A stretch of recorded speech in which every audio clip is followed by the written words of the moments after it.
Welcome to The Explainer. Okay, let's just jump right in because we're looking at this huge shift that's happening in the US Navy as we speak. And what's really wild is that almost the exact same story, just with different ships, played out 100 years ago. It really is a fascinating case of history repeating itself out on the high seas.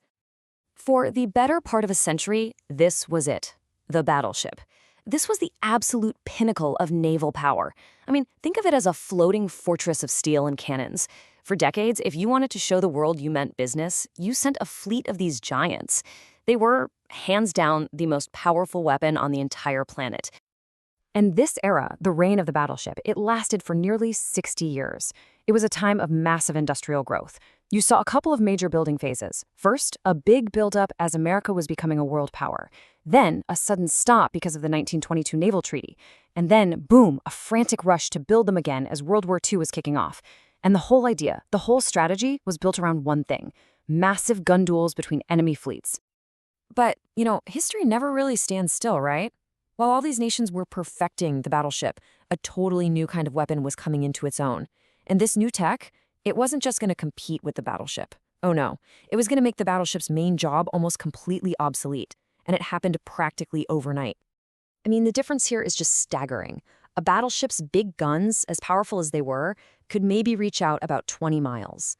But an aircraft carrier, it could launch airplanes that could strike targets hundreds of miles away, way over the horizon. All of a sudden, the battleship, the supposed queen of the sea, was basically demoted to a support ship, an escort for the new king of the ocean, the aircraft carrier. So why are we digging into all this century-old history?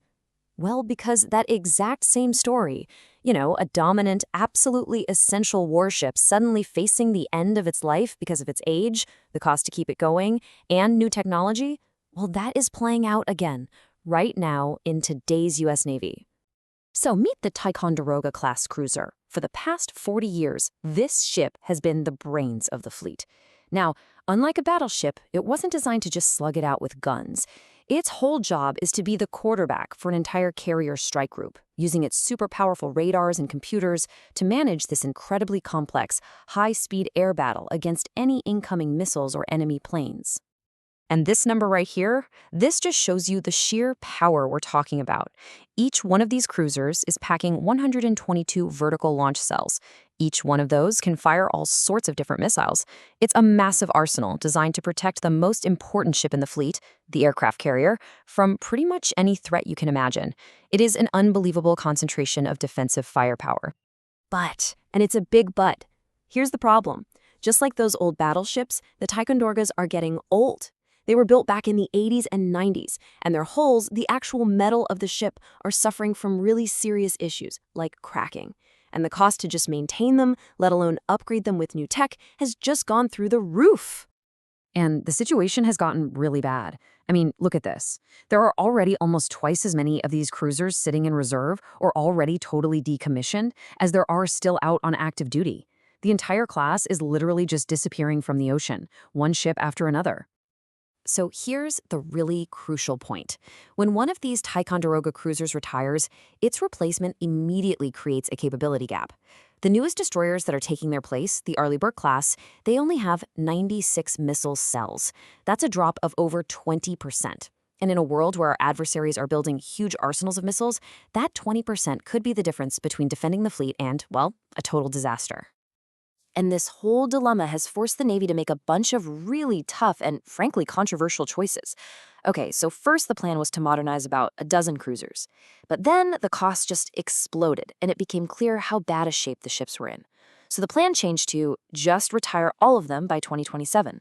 But now, in yet another reversal, they've decided to spend even more money just to keep the 3 healthiest ships sailing for a few more years until 2029. And you can really hear how tough the situation is in the Navy Secretary's own words.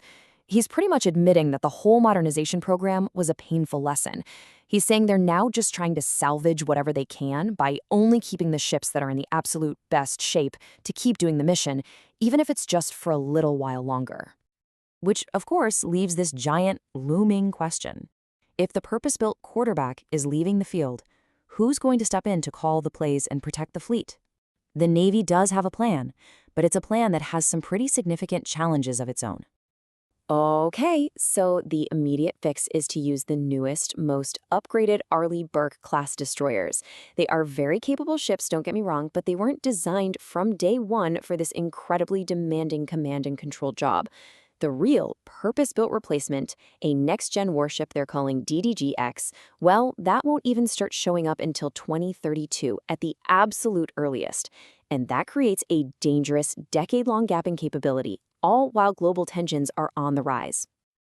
So here we are, right back where we started. Just like the aircraft carrier made the battleship obsolete, the retirement of these Ticonderoga cruisers marks another massive, fundamental shift in naval warfare. The challenge now is how to manage this gap for the next decade. And it leaves us with this really critical question for the future. What new technology, maybe unmanned ships, maybe hypersonic weapons, is going to rise up and define the next generation of power on the seas?